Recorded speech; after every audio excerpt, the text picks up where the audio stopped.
Good evening, everybody, and welcome to another edition of the Sports Exchange. My name is Scott Morganroth, Motor City Mouth. Great crew here. But before I go out there and talk about the crew, we had a great No Limits show with Jennifer Lee Cobb and Mel Farr Jr. We talked about Barry Melrose being diagnosed with Parkinson's disease. Also want to mention something out there that we stand for Israel. So I hope the conflict doesn't go any longer, but we're behind you 100%. Let the casualties be minimal. And we're praying for everyone. With that said, let me go to my crew right to left. Candy, welcome back. Thanks, Scott. Great to be here. And we have George Icorn. Hi, good to be on the show again, everyone. We can actually call us our Pundit crew because this is everybody actually in Pundit as well. And we have Denzel with guest star Candy. There you go.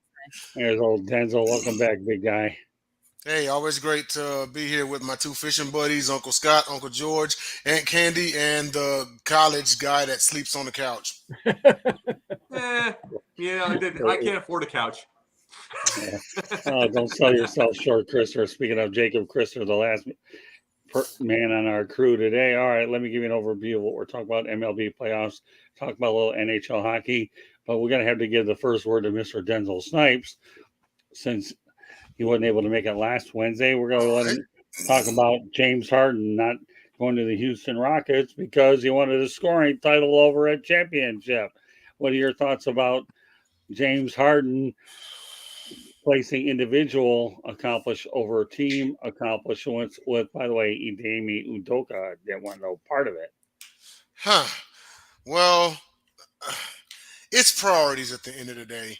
And it's probably with that mindset, it is likely best that he stayed away. Even though, do I foresee him coming back? Yes. He did say he wanted to end his career in Houston. I'm not a fan at all of Dylan Brooks, and you can ask Jacob Christner.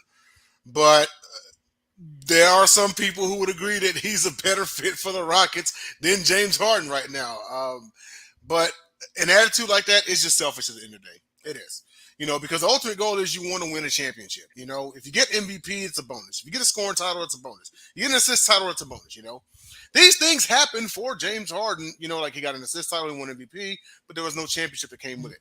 And basically that's what you see the Texans are rebuilding. You see the Astros have been winning the last 7 years. Rockets, it's on you. Even in MLS, the Dynamo won. They beat Inter Miami for the Cup just recently. So you have all these other sports teams in Houston that are winning, except for the Rockets now. The Rockets have been a rebuilding team. They've had a young team for the last few years, pretty much since James Harden's exit, okay?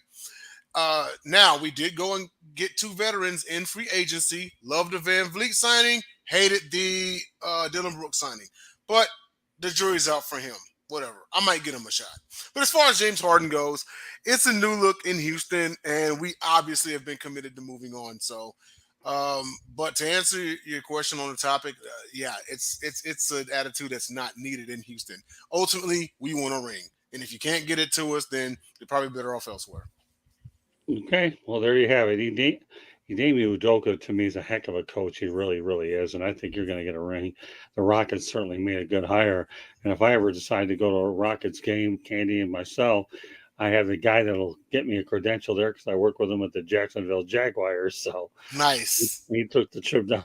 Then I'm referring to David Wolf. All right, we'll go on to our regular topics. Actually, we're going to start with Candy because this is easy enough for her to handle. And again, she's a smart woman anyway. She can handle anything you throw at her. So with that said, let's talk about the NFL's top 5 passing yards. So of these 5 people, guys, I'm going to mention who gets the most. I'm going to break them down one by one. Tua Tagovailoa has 1,614. He's leader so far. Kirk Cousins, 1,498. C.J. Stroud, right in your back of the woods. Denzel, 1,461. Matthew Stafford, George and I know all too well, 1,451.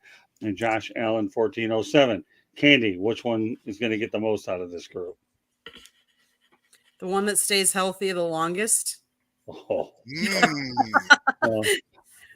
That's honestly because let's face it, Tua, he has a history of concussions and going out. Like if he can stay healthy, he has the weapons.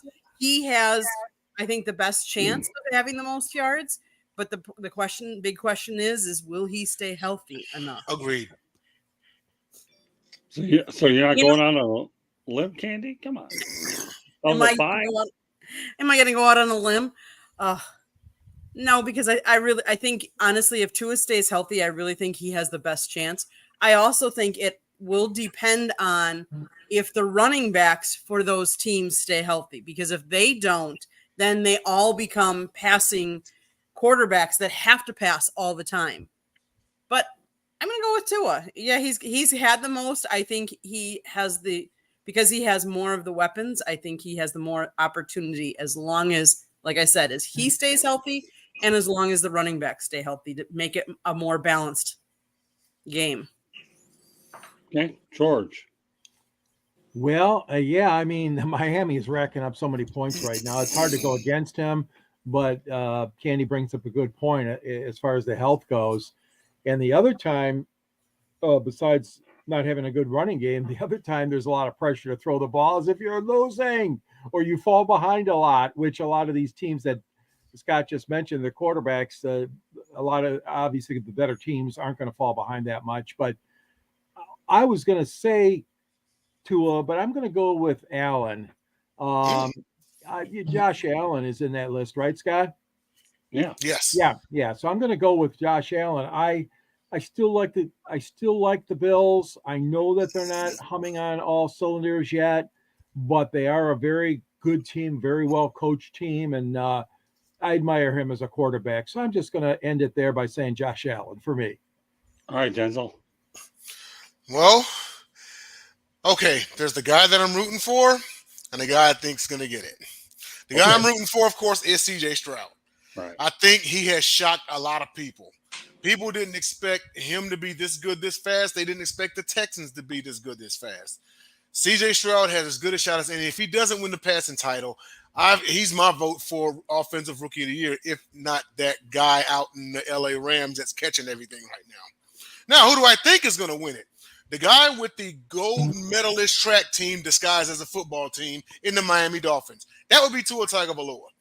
When you have a Jaden Waddle, when you have a Tyreek Hill, when you have lethal running backs who can catch the ball and do the same thing those previous two guys did, you're looking at a potential 5,000 passes. The passing title this year is going to be a race to 5,000. Whoever hits 5,000 first, they're going to do it. Race to 6,000.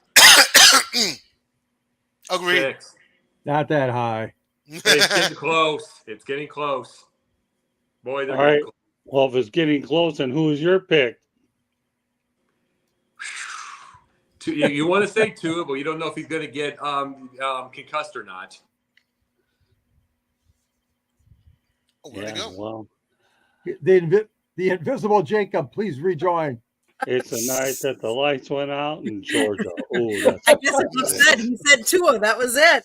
That was enough. Right? Either that or he's mad because the Braves lost. Ooh, oh, well. Ooh. I think something went When out the here. abracadabra Alakazam reappears, and I'm sure there's more of an extended Maybe answer. he was upset because Justin Fields wasn't on the list, because Justin Fields has been throwing and throwing and throwing because they don't have anything else to do. He has. Ooh. And you know what? To Candy's point, whenever you can't run the ball, you essentially turn into a one-dimensional team. Now, here's where that works against teams: is when you become one-dimensional, they know you're going to throw the ball. If you run into an elite secondary, you're not throwing anything but interceptions, Right. you know, and pass defenses. Look back to the 2020 season when Dak Prescott got injured. His run game, I think Zeke was actually injured that year. And if he doesn't get that ankle injury, he probably wins the passing title. He was going for like 350, 400 yards a game prior to the injury, you know, but that's what essentially happened, to Candy's point. The running game was taken away. Dak was forced to throw the ball. Oh, and then also to a point, or to George's point, same thing. When these teams fall behind by 2-3 touchdowns early, you're forced to throw to catch up. Yep. All right. Now, what I was at is there's going to be, as I said, you want to say Tua. Josh Allen, like George said, is a huge one just because he is so healthy all the time, even with it. But I will say this, the wild card in this because of Cup and Nakua is Matt Stafford. Mm. If that's the thing, the guy throws 78 passes a game. So but I'm saying, and he plays through so many injuries that he will limp through a whole game. And he'll be back the next week. He lives his life on the the list on the injuries. Then by 11:30, he's healthy again. That's the way he does. But he is a wild card with it just because of those two. He plays through more than Tua does, so you can never tell. But if Tua goes all 17, he's winning it. It's just because of all of those guys. And the thing is, you can just never tell. We'll see. You know what I'm saying? So it's going to be a great thing. But when I say 6,000, George, it's getting close. If not this year, it's getting close. Just because they're just throwing so much. Well, I'll tell you what. Conventional wisdom would tell me Matthew Stafford, because like you mentioned, Jacob, the guy who plays through a lot of injuries. I just need to see Tua get through an entire year playing every single game before I can be convinced that the guy's going to win a passing title. I just do. Yeah. And I've never seen a quarterback play through more injuries than Matthew Stafford. So, well, that's why I wouldn't take Stafford. Yeah. Well, I get that. I'm just saying it's a wild card. Just because he is the last of our warriors that we remember. The guy that plays through so much. Yeah, and that's why I won't take Tua, because I'm still waiting to see him complete a season first. Yeah. So there you go. That's what makes this a very interesting topic. Go ahead. Yeah. Basil. Well, and to your point, because if we're talking injuries here, okay, and staying healthy, Cooper Kupp, you can make the same argument for him also. Because him injured would prevent Stafford from winning the passing title as well. Right. Mm-hmm. Well, bear in mind, we just got done doing a show on Parkinson's disease and head trauma. And once upon a time, a year ago, Tua was out there and getting hammered, this guy. You talk about a guy who took a beating and played with concussions. I mean, I need to see him play 17 games. And I haven't seen it yet. And Matthew Stafford, to me, he's a warrior. So I'll go ahead and say Stafford to complete the question, and we can go from there. So. Okay. All right. Well, let's talk about baseball. American League East teams went 0-7 in the 2023 MLB postseason. Toronto, Tampa, and Baltimore were all swept. Candy, this isn't supposed to happen in that division, is it? No, but that's why they play the series, because you never know who's going to beat. Let's face it, the Brewers weren't supposed to get knocked out by the Arizona Diamondbacks. And Scott, I'm going to put a stat out there because I know you had this on your baseball show, is that every team that's beat the Milwaukee Brewers going back years has made it to the World Series. Every single team that has knocked the Brewers out of the playoffs has made the World Series. So with that, the Diamondbacks just started their game 3. They're already up 2-0. It's 0-0 in this game, top of 3. But that's why you play the game, because you never know. All these teams that were great regular season teams, it's not necessarily transposing into great playoff games. Mm-hmm. And I think that the American League East has lost 11 straight. I think the Yankees lost, I believe, 3 to the Astros last year. And I'm trying to remember where the other one comes in. But they haven't had a whole lot of luck in the postseason. And I'll tell you, it's not looking for a division like that obviously spends a lot more money than most of them. All right, George. Well, this the theory that I subscribe to on this, guys, is the one that says you're fiercely battling each other. You're fierce in the division race. You're trying to outduel each other during the regular season, and you're beating each other up so much that you're not really ready for the postseason, because you're kind of taking a deep sigh. Oh, thank God that race is done. We won the division. In Baltimore's case, they had more of a little bit of a cushion. But all that being said, and then you can make the argument, which I'm sure Jacob will make, that, well, they don't play that many games against each other in the division anymore. That's true. But my theory is that, yeah, they're just knocking each other. They're trying their best. They want to make that postseason so bad that obviously there's some sort of focus problem. I don't know what it is, but that's an amazing stat that you mentioned, Scott. If it goes back not only this year, like you said, 0-7, 0-7, or 0-5, but the last 11, you said, Yeah. that's atrocious for the AL East, because we know it's one of the toughest divisions, if not the toughest division in baseball. So I don't know. That's the only thing I could say is they spend so much time beating each other's eyes out and and trying to win the spot to the postseason that they can't deal with it once they get there. Okay, we'll turn over to Jacob. We talked about this on Confidential, Denzel and I did. One of the things that we have also with something like this is there are quite a few of these that are out that were what we call the nerd teams, the analytics. They were the nerds, and they were, and they were going to do all this. It's like, what do? We take them out in the fourth inning, and we have 7 pitchers, that kind of goofiness that you see in this now. See, Billy Beane said it himself. Analytics gets you through to 162. The rest is luck. And it's like, and the rest is luck. And it's like, when you get luck, you need a Dusty Baker, La Russa, who's got some titles. You know what I'm saying? You need the old dogs, the ones that are not afraid to use their gut. It's like you got to realize when the Cubs won that, Joe Madden he's basically using his gut for that one where he takes him out and he puts David Ross in with John Lester. That was a very big gut move because Hendricks was having a good game. And he does a big gut move, and it passed because Ross hits the home run, it keeps it going, and then they tied instead of winning it. You know what I'm saying? So it's like those are the things. Those are the little things you do. It's those are the things that's why I don't like analytics, especially with football. And you do 3rd and 1, and you're doing a jet sweep 3 yards behind the line of scrimmage instead of the Ditka. You know what I mean? It's like analytics are fun for TV. They're fun for producers to talk about and Stephen A. Smith to blabber about, whatever. But in the end, you just need to use your use analytics on certain things in life. But in certain things, common sense just works. And it makes the Dusty Bakers look smart when it's kind of idiocracy and it's just common sense. Well, It's just like, let the guy go out for the 8th when he has a 1-hitter. That's not necessarily brains. That's just common sense. He has 72 pitches. You can let him go out. Well, you talk about the Cubs, so, and I like the example you brought about Joe Madden. Remember, they had Aroldis Chapman.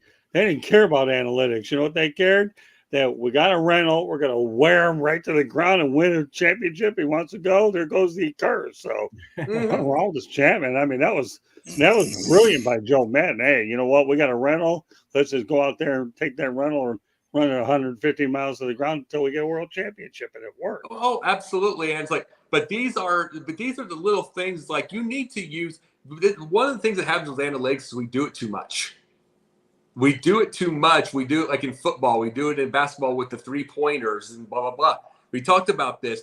You need to use it in specific moments, but you can't get rid of it now because it's just part of the world, but you also can't get rid of the old style either because those win. You need to have a common sense level of when to use what. Yeah. I hate to say this because I know that we're talking about MLB, but Mario Cristobal could have used common sense Saturday night with the Canes game and taken a knee. Hey, he was using analytics.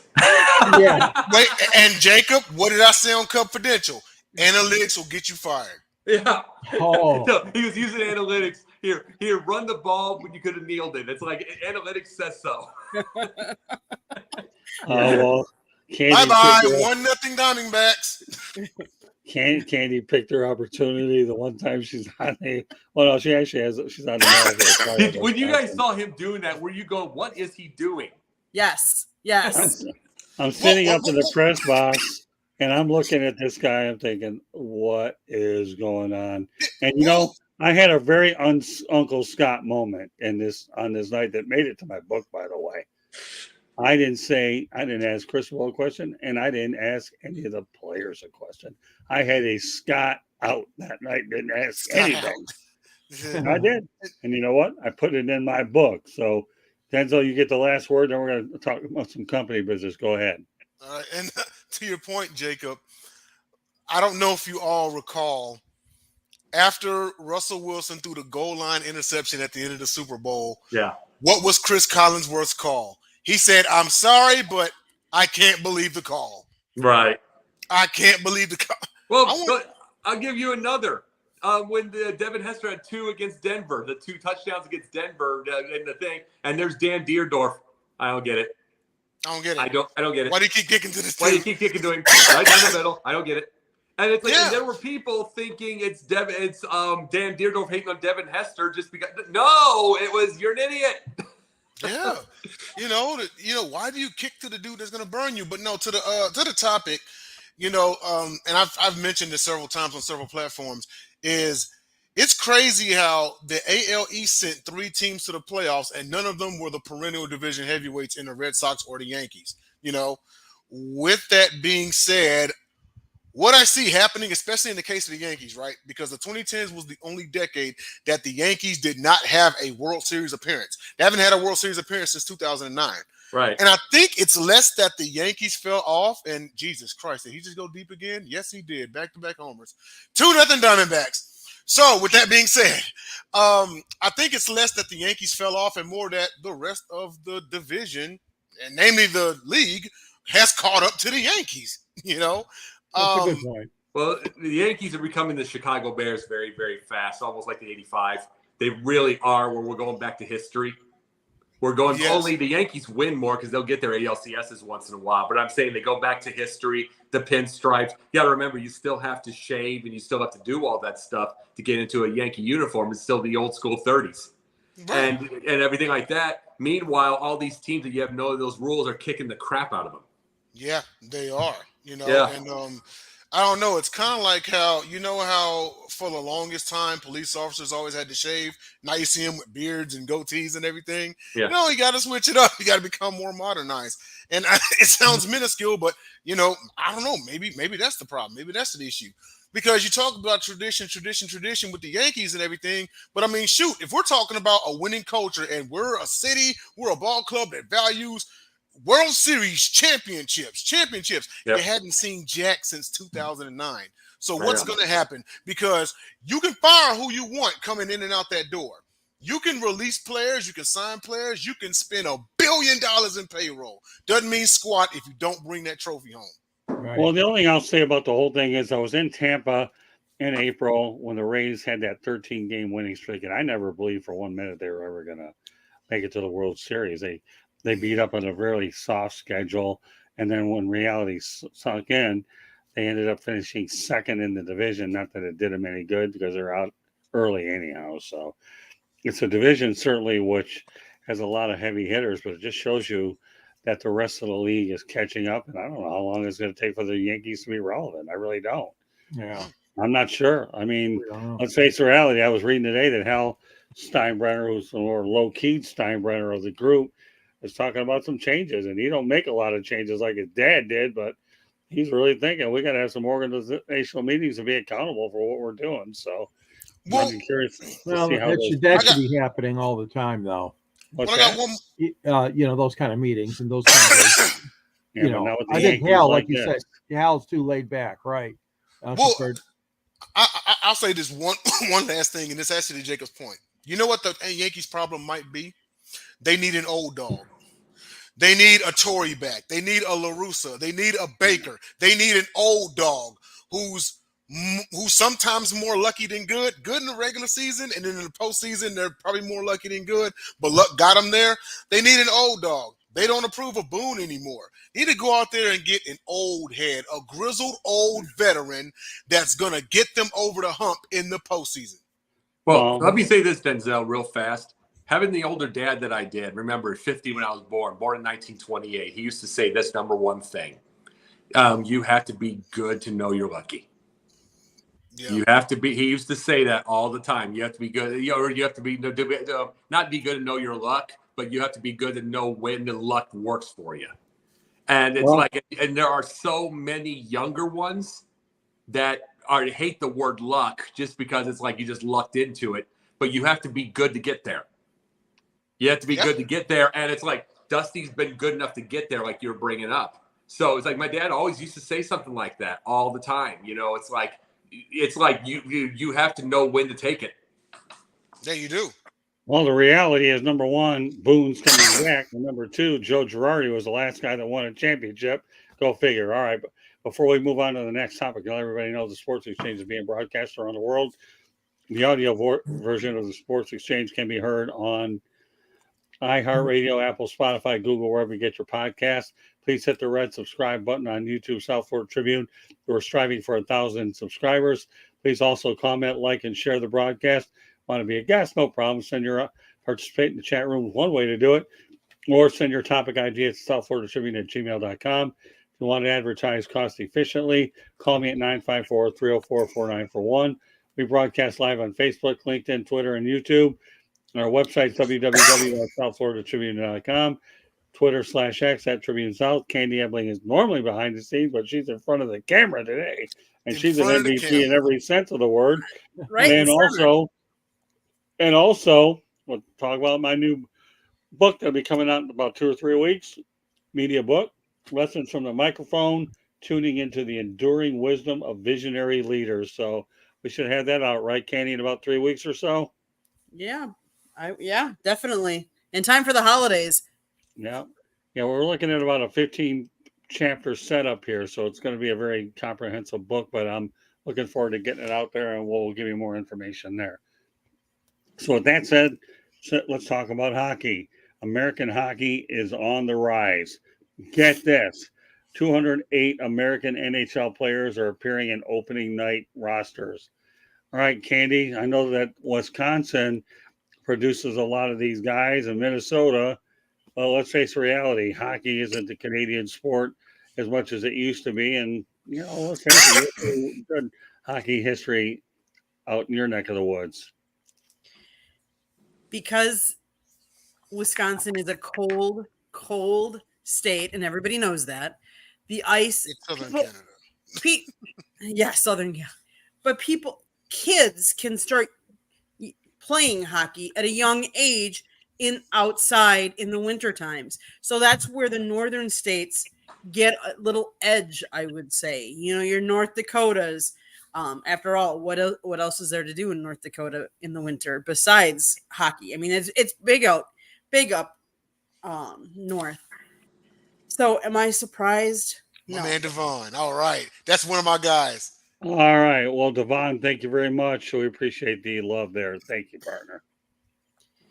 Am I surprised that all of a sudden there's more U.S. men playing in the NHL? No, I'm not. I think it's gained in its popularity. I don't know exactly why. I can't put my finger on it, but it is more and more people are interested in it. Maybe because they're getting more TV rights and it's been on more regular, it's not always on just all these paid streaming. Like, there's more games obviously for NHL than there is like NFL, and nobody's going to compete with NFL because NFL is so popular. But for those people that want to view more sports, especially in the downtime of the winter, when you're talking people that live up north, it's gaining popularity. And I think that's part of it. It's a fast-paced game. It moves. And I think that has a lot to do with it too. That's why MLB is trying to speed up the game, because it needs to be more fast-paced, because the fast-paced games are gaining more popularity. Good points all the way around, Candy. All right, George. Yeah, the Red Wings final roster includes 9 guys from the US of A, which I'm very proud of, led by, of course, their captain, Dylan Larkin, who hails from Waterford, Michigan, not far from where, of course, Scott and I grew up. And I tell you what, he is quite a leader. And Candy, you nailed it. I mean, there's more kids playing hockey now There's more exposure to the sport now than there ever was. We're getting a good ratings, I'm trying to say, for a lot of the television games, more so than we used to. The other thing too that I think really helps is the fact that, say what you want about Gary Bettman, but he has expanded the game into the southern markets in the United States, and also the outdoor games are just going over like gangbusters, guys. Let's face it. The outdoor games are just really packing people into the stadiums that they use. Of course, we had the huge crowd at Ann Arbor for the Red Wings and the Maple Leafs on New Year's Day many years ago, despite a snowstorm. So there's a lot more exposure, and there's a lot more awareness, let's say, of hockey as a sport. And let's also face the fact that, like I said, there's more opportunities now. There's more teams in the league. The minor leagues seem to be going pretty strong. I don't hear such things as consolidation.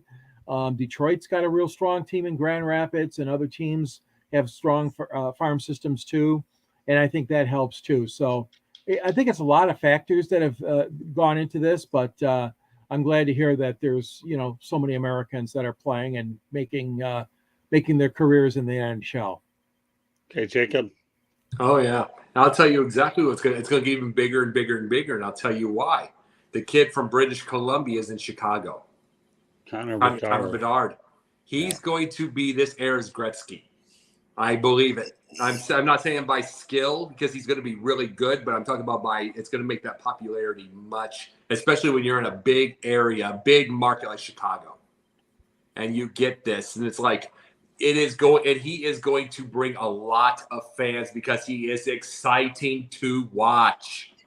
He's fun to watch. And it's like, and mind you, you had all the other places before. Here's just the truth. You had Sidney Crosby, but Pittsburgh, which that's very tribal. I'm going to call it tribal because you're in your area, you're in your states within your area, Ohio, Pittsburgh, that sort. You get Ovechkin, but that's Washington. You get those areas, and it's like, and Gretzky back in the day was Edmonton, but remember, that was the day anyway. This is a big-time player who's 18 years old, very exciting to watch in a very big market like Chicago. This is going to make it, and if he gets a 40, 50 goal year as that rookie, as that everything, he's going to shoot to the moon, especially with all the endorsements and everything. So he's going to build hockey even more, and it's going to help. It's going to help all the media. It's going to help for all the media rights. It's going to help everything. So, there's going to be more Americans because more kids are going to watch. I played hockey 3 years. You know what I'm saying? I played just for like when I was a kid. Nothing exciting, but I love it. I won't play it anymore, but I miss it. It's a fun game. And there's going to be, with him around, there's going to be a lot more kids wanting to play it, whether it's roller hockey or whatever. Okay, Denzel. Man, being 18 years old in a big league like that is always great, but there's one thing that I'm afraid of for him, and that is the fans and the media. Because let's face it, they can be ruthless. They don't care how old you are. A big market like Chicago, they can be pretty brutal. Imagine if he was in New York. Me personally, I wouldn't want him in somewhere like that. True. I would rather him in a Tampa or a Dallas Stars or so would they. Yeah. Yeah. But the thing, and that's not sitting here saying that he won't be good. I hope he's a success. Yeah. It's just that I'll put it to you like this. You remember when I brought up when the trade happened to send CeCe Sabathia to the Yankees? Yeah. His first start, he bombed. You know what the New York Post read the next day? Thanks for nothing. It was like they already gave up on him. This is why we keep saying New Yorkers can be bandwagoners, but that's another story. Anyway, with that being said, I wish him all the success. I do, I'm just afraid for him because he's in that market. Yeah. And I get it. There's tradition and history, and when you are a pro, more is expected of you. But he's a kid still. He's 18 years old. You're correct, but it's like I really believe that's why they had it in the first place, because they're trying to expand everything to get hockey popular. And that's the big thing. It's like, I don't think it becomes that popular as much as I would love. I'm with you with it and be able to go to a Tampa or Dallas or something.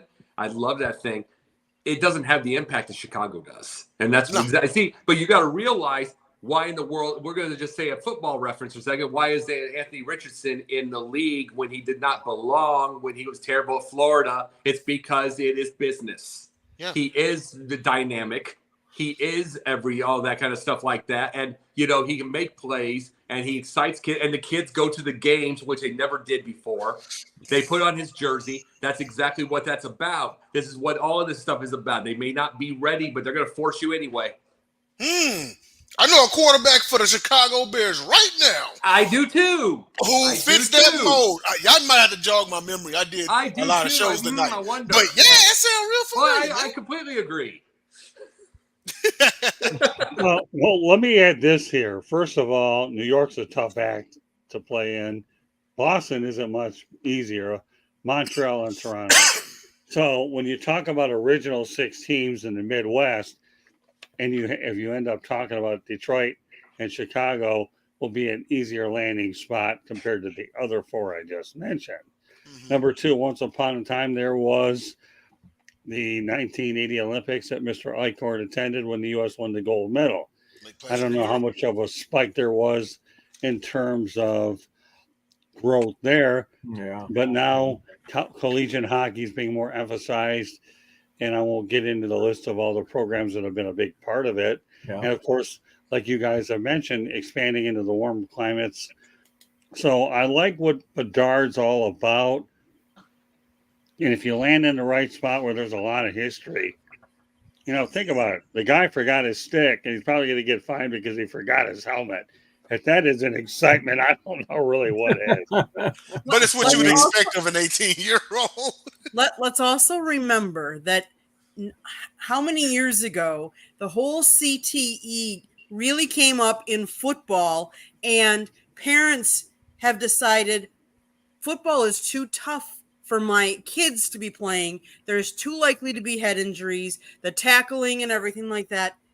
Maybe hockey, granted, you do hit each other, but it's not the same tackling that maybe some of those parents influenced kids to, instead of playing football, do more hockey. Well, you got to remember high sticking and stuff like that. Like, unlike the 90s and stuff like that, the high sticking, it had to be a legit high stick to get it. Now you lift it up halfway through the torso and it's a high stick. So, and then hitting, you can't board it anymore. They'll call you boarding many different ways. It's a different game now. Well, remember this. Let me this out. I don't know where it is on my bookshelf, but many years ago, I bought a book called Blood on the Ice, and you wouldn't find that in this day and age. That's for sure. I mean, not to the level that George and I watched hockey. No, you wouldn't. 80s. That was and one other thing I was going to mention too, guys, and that right here in my own backyard, Plymouth, Michigan, we have the United States Development Program. So this is a full-time, full-year operation where these kids are 16, 17, 18 years old that are practicing here in Plymouth, Michigan, which it used to be in Ann Arbor. It used to be right near the campus of the Michigan Wolverines, but now it's been moved to, as Scott knows and Candy, there's a beautiful arena in Plymouth that Mr. Carmanos put together from a computer company that he owned. But anyways, he was the former owner. And that is another thing that I forgot to mention, the development program of these young boys in the high school and in college, coming, a lot of them right through Michigan here with the USA development team. So that helps a lot too. Well, I'm still a firm believer, and I'll never back off of this, whether people agree or disagree, is I don't think Wayne Gretzky wouldn't have gotten half as many points when we played, George, when there were only 6 and 12 teams compared to the league being at 30. In fact, I'll even take my case a little bit further. The Montreal Canadiens haven't won a title, I think, since 1993. 1993. They were the last Canadian team to win it all. And Toronto since 67. Right. And Jacques Demers, the former Red Wing coach, was the one that led them. So, to our friends north of the border here, This is some heavy stuff. Yeah. But I don't think Wayne Gretzky could have handled all those Gordie Howe hat tricks where he'd have gotten busted up. Go ahead, Denzel. I'm going to put your man Curry up here as well so you can respond to that later. Certain markets, bigger markets are hard to succeed in because they live in a moment. Exactly. Smaller market players have a chance to develop without much pressure. Yep, exactly. Mhm. Yep. Hence, going to say if Tennessee had an expansion team versus the New York Rangers, Yeah. But I did want to address some things that Candy said real fast. As far as the kids playing football and everything. Now, to your point, yes, having your kid play hockey can be, an alternate. Now, here's where things start to even out.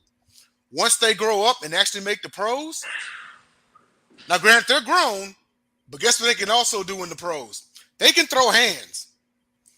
Also, just because they are not taking as many hits as NFL players, and let everybody at home watching know this, hockey still has its hazards that can be deadly. Question for the panel. Are you familiar with the name Clint Malerchuk? Absolutely, and I know exactly what you're talking about. George, you know who I'm talking about? The ice. It's the ice skate went up into his throat and ended up. And it cut his jugular. Yeah. He actually he skated off the ice on his own power because he thought he was going to die and he didn't want his mother watching. It actually took a former Army medic who was a trainer for the team to reach in there, pinch the jugular vein, and hold it until the medics arrived and it saved his life. But now, I know that's only happened like once in history, but still the hazard is there. Ice hockey blades are very sharp, So, and at the end of the day, it's impact sports, but it's got its hazards. So I guess what I'm saying is like, you kind of got to pick and choose. You know what I mean? Well, just the whole thing now. Look at all sports, okay? Like even softball, you look at the pit, like the women's softball. You see the little cages around their hats, like for the pitchers, so they don't get hit with the ball. Right. You get hockey now. Most of them are starting to put the face. See, I did the face cage for myself when I played and stuff like that, because I just got faced with braces. You don't want to lose your teeth, and you did that, but you see a few of that. It's like you see those, and especially you do see them in the women's hockey too. There are everything now, like I said with sports, it's run by lawyers and agents. Everything, it's like you're not allowed. Like we said, this is the last of. We said about earlier with Matt Stafford. It's the last of the Warriors. He is a warrior. It's the last of the Warriors because the agents and the lawyers won't let you.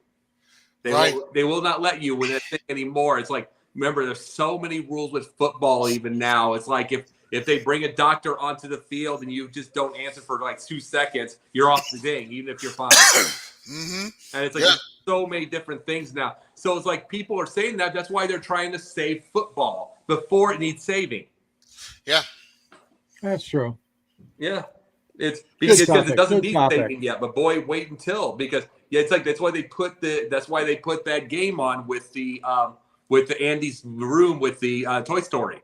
So it's like then you can do little things. If there's injuries, you can do the things with the dog and the Woody and whatever, and you don't have to show the injury. Yeah, it's little things like that. It's like they're trying to save it for the kids. Well, nevertheless, all I can tell you with a 208 American NHL players, that number of figures will continue to grow up, especially if these collegiate programs are developing prospects at a high level. I can only imagine what the number will be like a year from now when we readdress the subject. All right. Yep. Here's actually a subject that actually belongs on pundit, but here's an idea. That'll be another day. Yeah, that's okay. Well, no, I'm not worried about tomorrow's show, but this is just blows me away. So in MLS news, Lionel Messi has been nominated for an MLS MVP after 4 appearances for Miami. 1, 2, 3, 4. That's it. I can count that high. Andy, this organization to me, we've dealt with them a while, but where does this rank amongst some of the most interesting things that they've tried to do? I can't figure this organization out. So, what is MVP stand for? Most valuable. So, who who on any of the MLS teams made the biggest impact on their team by being, and I get it. Four games is not really a good sample size, but he made the biggest impact because he brought other players with him. The team improved dramatically when he's in there. Does he deserve MVP for 4 games? That's tough, but he did make the biggest impact of any other player. Well, he brought players and he made them a lot of money. I guess in the eyes of everybody else, they're probably going to look at that, but it's just weird. 4 games and an Emmy. Money, I get it. Exposure, I get it. All right, George. No, I there's got to be a minimum amount of games you play to receive an award or be considered for an award such as that. Just like the batting champion in the American National Leagues, they got to have so many plate appearances or at bats.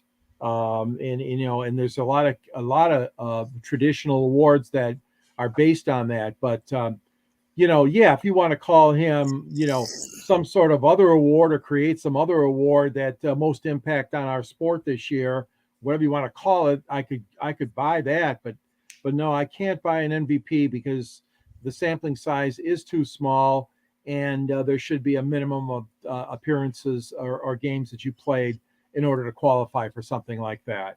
And I realized they were playing some of those other tournaments outside of the MLS schedule, but still, I'm with you. All right, Jacob. I think it's absolute media. I think it's a media thing to try to get you're working it with the media to get the MLS out there.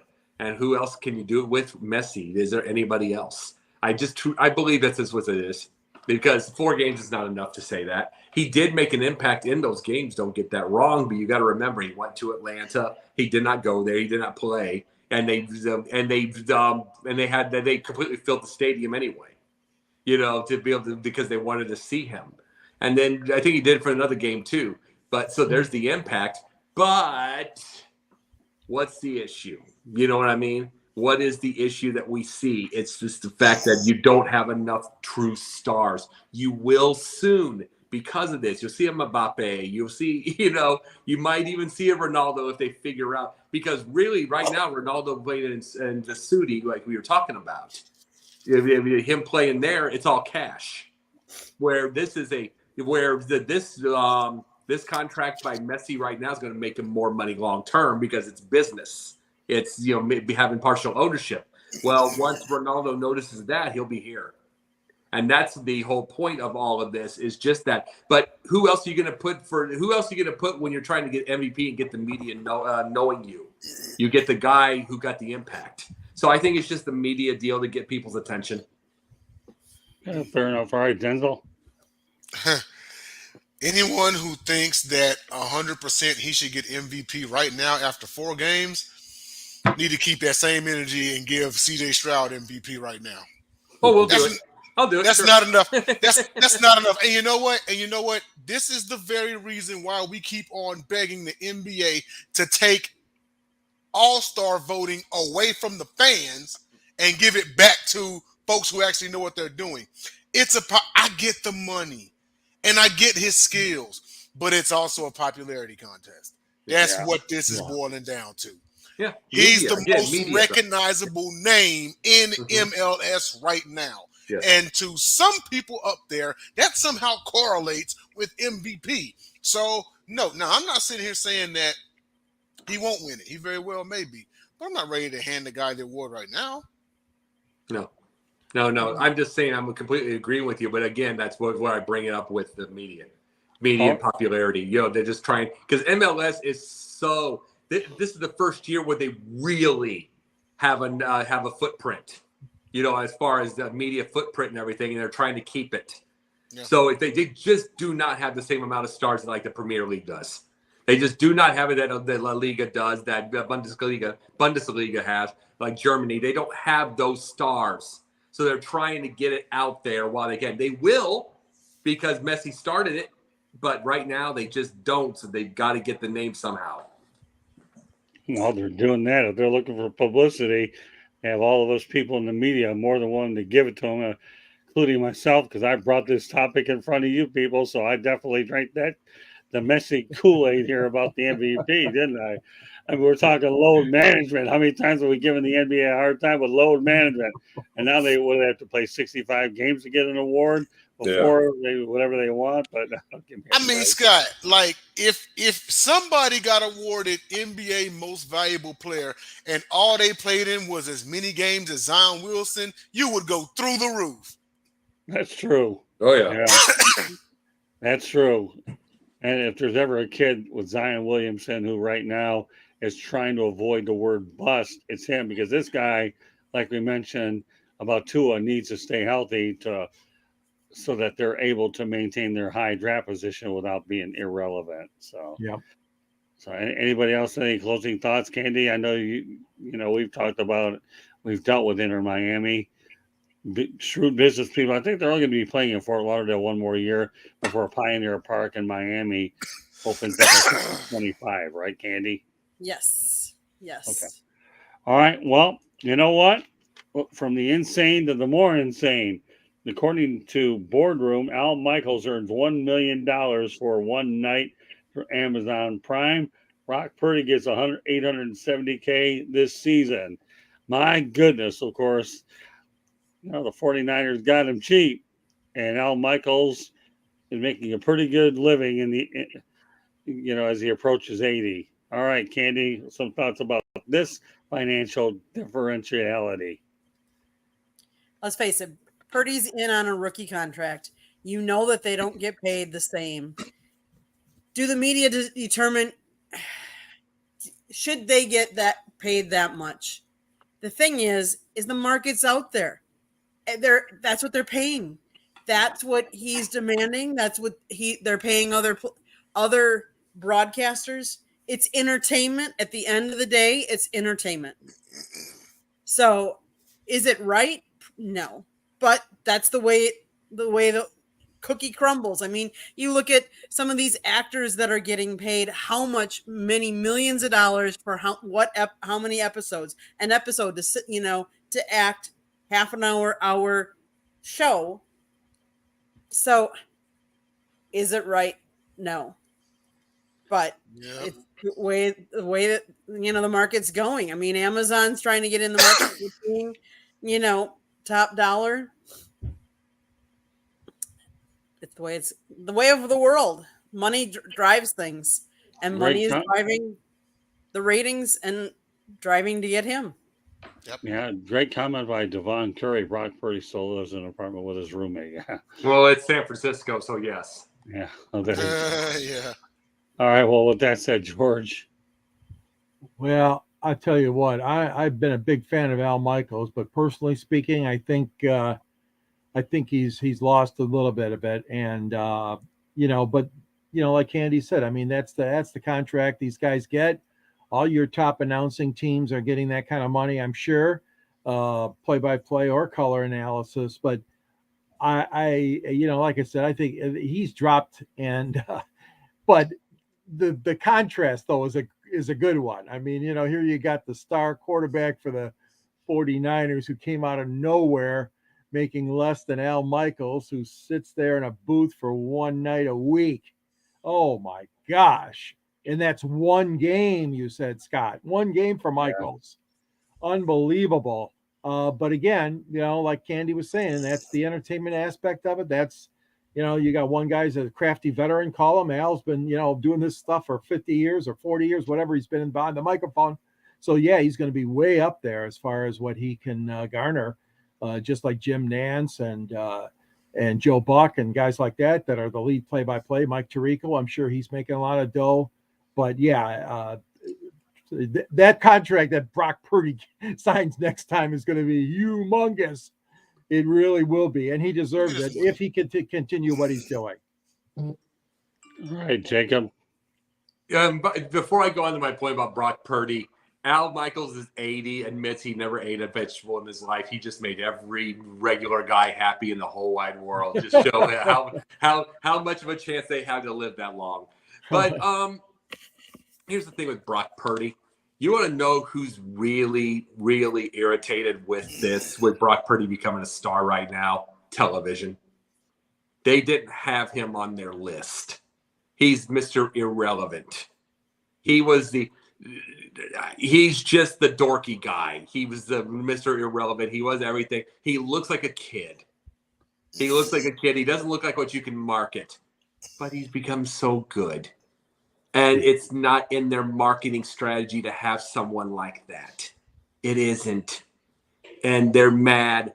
And then you get this because guess what? They want a Herbert, a Justin Herbert, with a nice little long hair, and he kind of looks a little bit like the throwback from the 70s, a little bit kind of cool, kind of whatever. They wanted to be Justin Fields. They wanted to be They wanted to be Jimmy Garoppolo, even though it's not going to be. They wanted to be because he looks like Hollywood. Yep.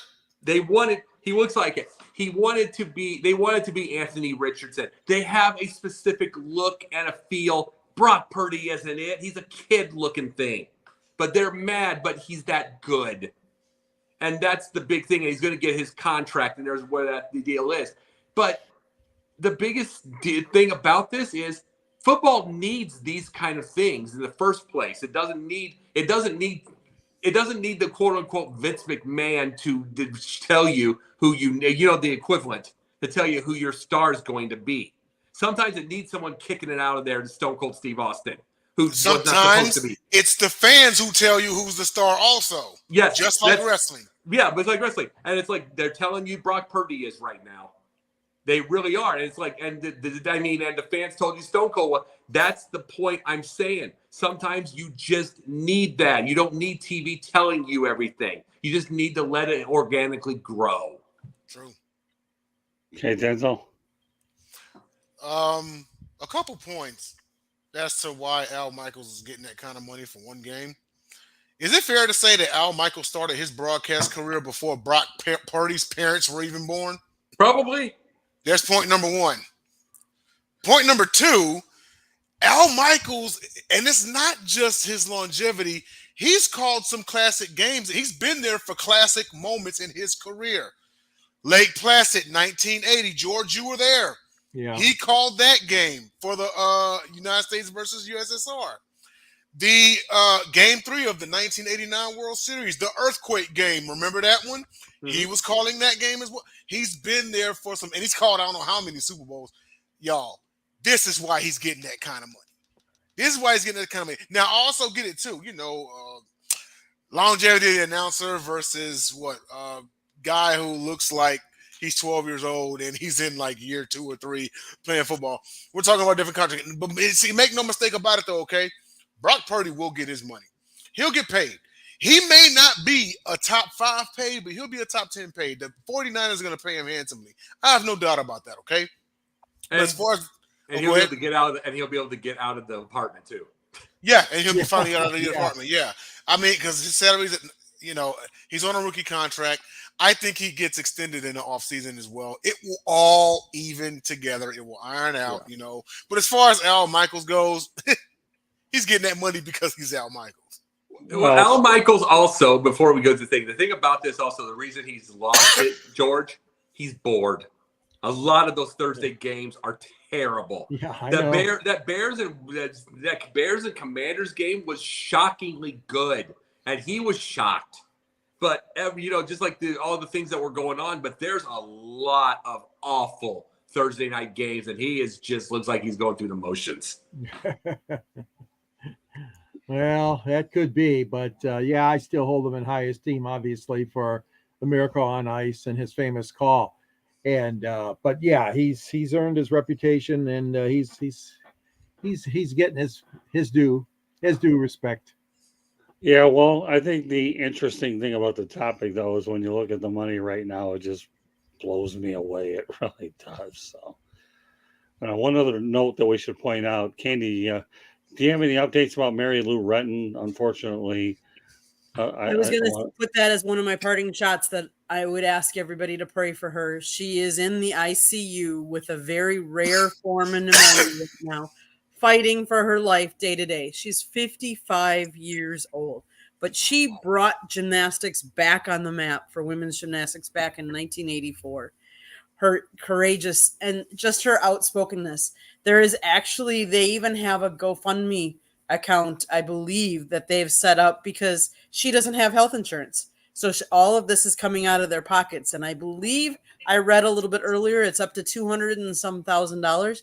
But I can't imagine what the cost would be. That'll be a week. That'll be a week in there at $200,000. That'd be, I don't even think it'll take a week in ICU. So my prayers for her family and for her. Let's hope she pulls out of it, because she's my age. Like, I can't imagine. Yeah. Well, ironically, I was in LA in 1984 with my late cousin Terry, and we were in Westwood Village at a place called Santo Pietro's at the time. We watched Mary Lou Retton. She was amazing as a gymnast, and the place that by UCLA was just unreal. It was electric. So, well, I'm glad it's your parting shot, because it's one topic we want to get out there. All right. Well, with that said, now that Candy gave us hers, George, what's your parting shots? My parting shot. Well, it's going to be the new hockey season.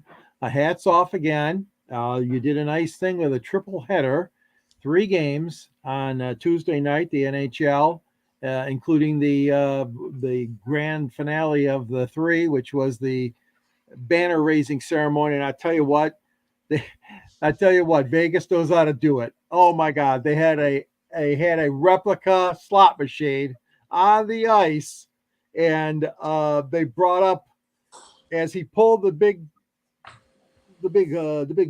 arm, yeah, and it read 3 Stanley Cups. How creative! It was just a great ceremony. What a fabulous thing for hockey to see Las Vegas win their first professional title in any sport.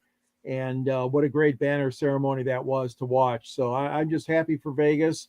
Should be another good NHL season. Obviously, here in Detroit, there are some hopes that possibly the Red Wings could even contend or even make the playoffs. Would be phenomenal for the fans here. But it was, hats off again. It was really a great triple header, those 3 games.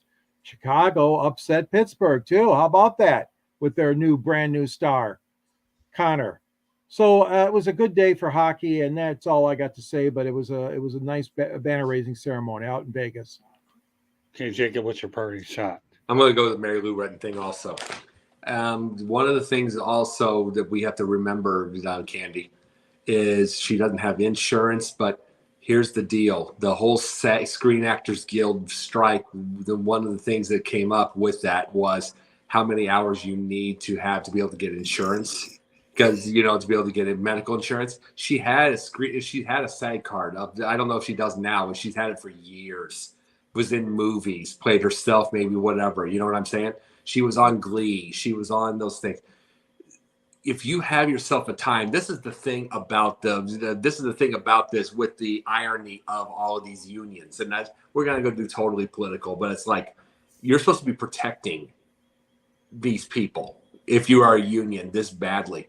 Jesse Ventura got his retirement and through his movies and his medical through the time of the medical with SAG. Where's hers? Why is it specific? How did he get so lucky? We already know he knew Schwarzenegger and all that. But how did it come? She didn't get so lucky.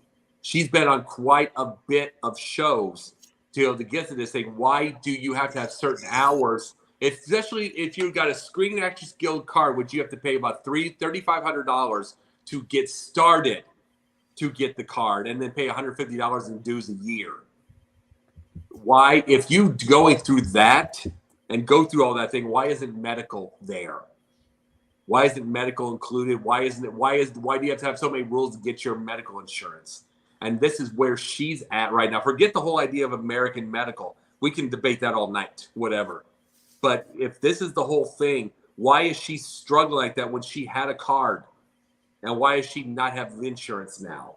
And then now she's in this problem. And we all pray for her. We all pray for her, but we got another discussion altogether. And I might bring it up tomorrow night. Well, if you do, reason to. Okay, Denzel, what's your parting shot? My parting shot goes to what happened just earlier tonight. So, and let me go back to Monday. So Monday, everybody saw how the NLDS game 2 ended when the Nick Castellanos of the Phillies hit a hell of a ball to the outfield, and I thought it was gone upon impact. Well, the fielder made an amazing play and then ended up helping Austin Riley gun down Bryce Harper for the final out to make a double play. And in the locker room, Braves player Orlando Arcia mocked Harper for his blunder. Harper goes on to hit 2 home runs tonight. And as he was rounding the bases both times, he cold-bloodedly stared down Arcia. And if you can, go on Philly's Twitter. The picture is there. It'll probably be one of the best pictures you see in sports for the rest of the year. Yeah, so but it's Philly's Twitter. They're going to give up next. If he goes over 4 the next 2 games, they'll give up on him. And you're probably right. But, I mean, for right now, that basically was Harper.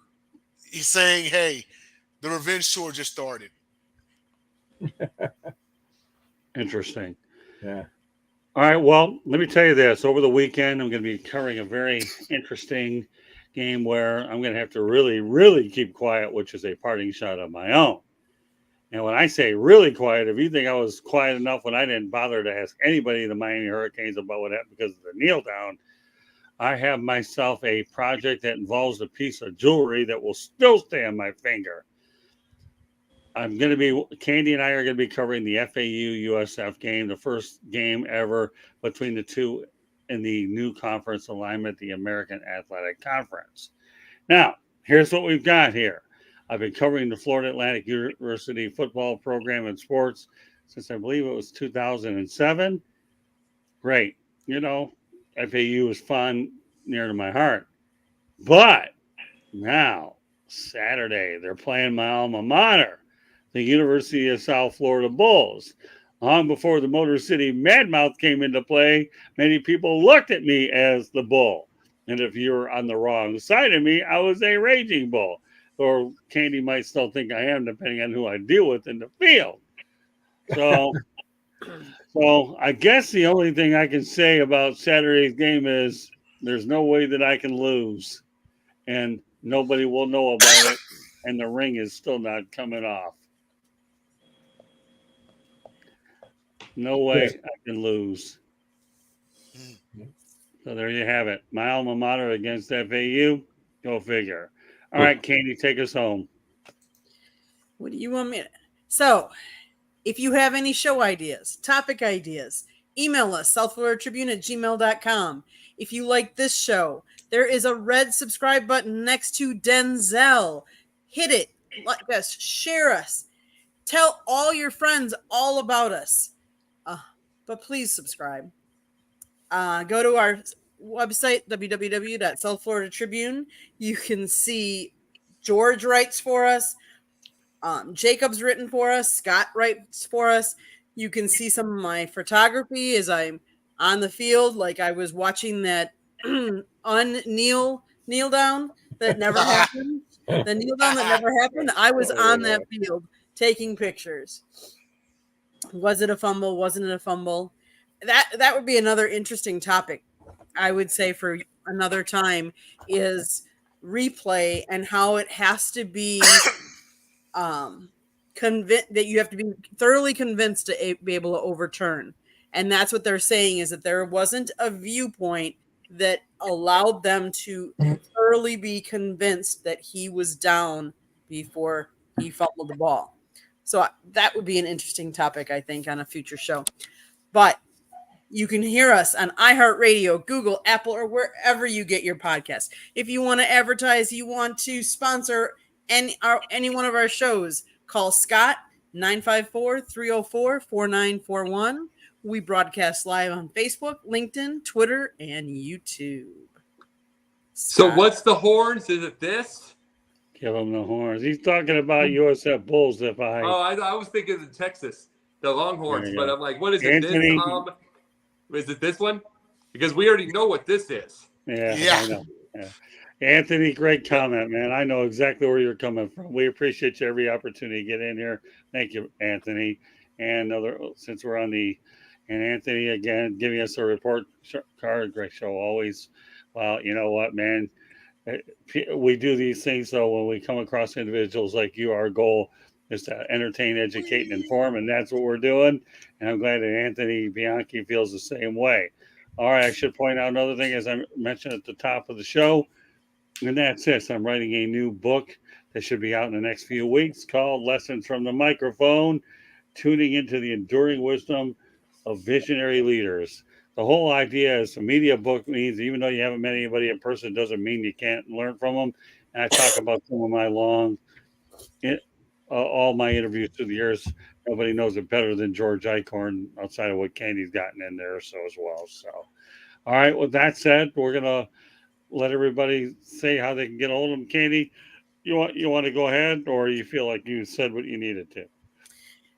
You can tune in Tuesday nights to 3 Chicks in a Pod or Chicks and Salsa, girls talking sports and other topics. You'll see me on there from time to time.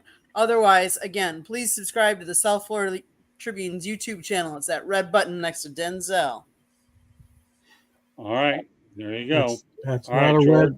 It's not a red nose. You're not on a red-nosed reindeer. Only red button I see is leave. Yeah. Speaking of books, here's a book that Jacob's never going to make. Mine will get better. You know, Detroit sports broadcasters. Well, that's because you're not in Michigan. But Scott made the book with Jimmy Connors and Muhammad Ali. And there's a link to purchase the book at the end of my column. As Candy mentioned, I write for the Motor City Tribune under the South Florida Tribune banner. And also you can reach me at giphone@yahoo.com and on Twitter, X, whatever it's called, at SandGSports99. And you can find me on all these great shows, Pundit, Sports Exchange, 108 Stitches, and of course, Pigskin, Inside the Pigskin. And I just enjoy being part of your network, Scott and Candy. Keep up the great work. George just recently wrote an article about the Red Wings. So go to our website, www.floridatribune.com, and read up on it. And then there's a link to his book right after the column. All right, Jacob, before you go out there and give us your information, I want to give everybody a preview tomorrow night, Pundits Fund at 8 o'clock Eastern Time with South Florida Tribune Broadcasting Network / YouTube channel. Give us a preview of what our audience is in for. Well, I can say this. It's like topics are going to get finished up pretty soon, but this is what you're going to get. A lot of our network is think of this show. If you've never seen it before, you've seen it from ESPN, Outside the Lines, but we're a more advanced version, even without the production yet.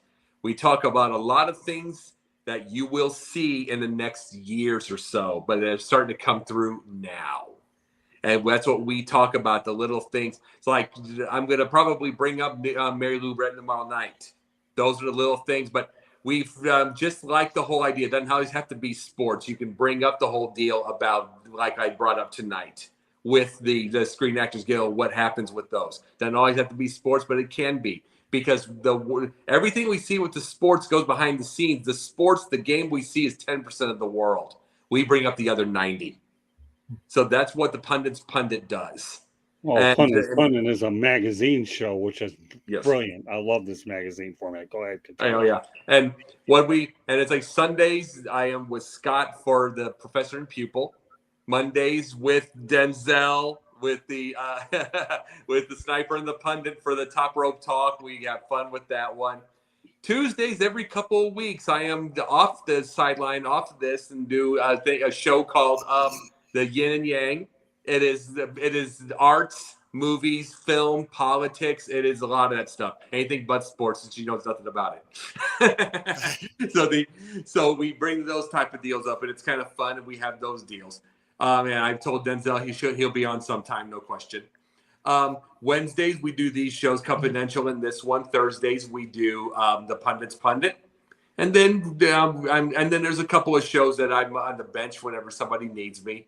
And very, very soon we'll be showing off my short clips of my of my movies. So I'm building myself as I can. Well done. All right, Denzel. All right. Well, like you said, Monday's top rope talk with the pundit over there to my left, and also Wednesdays, myself, JJ, the crew of the Gauntlet, really, JT, Dom with the Gauntlet presents picked off for our NFL weekly picks. Also confidential on Wednesdays as well. We are doing episodes covering the MLB playoffs, so please tune in. We had a great episode tonight. Please go and check that out. Also Thursdays with the same people up here, Uncle George, Uncle Scott, and Jacob Christian for the Pundit's Pundit. So that also, and then of course on Friday, the Gauntlet as well. So please tune in to all shows. You can find me at NellyNell13, NELLI, NEL13. Also, you can find me on Twitch, Denzel Sniper 13. All right. Well, Bo just entered the room. Bo was a real big part of inside the pigskin. Enjoy working with this guy. We have a great crew with a lot of the shows that we have, and a lot of the thing that's important is a lot of our people can move around to different shows. So, with that said, this concludes this edition of the Sports Exchange. We'll be back next Wednesday night, but please stay tuned with our programming as well as Sideline Sports, Jacob, Denzel, and the rest. So, on behalf of Candy Ebling, George Eichhorn, Jacob Christer, and Denzel Snipes, my name is Scott Morgan, around the Motor City Madmouth. Thank you for joining us on this edition of the Sports Exchange. And once again, we had a great doubleheader today with Jennifer Lee Cobb and Mel Farr on No Limits. And now we're signing off here on the Sports Exchange. Good night, everybody, and get well soon, Mary Lou Retton. Good night. Yep.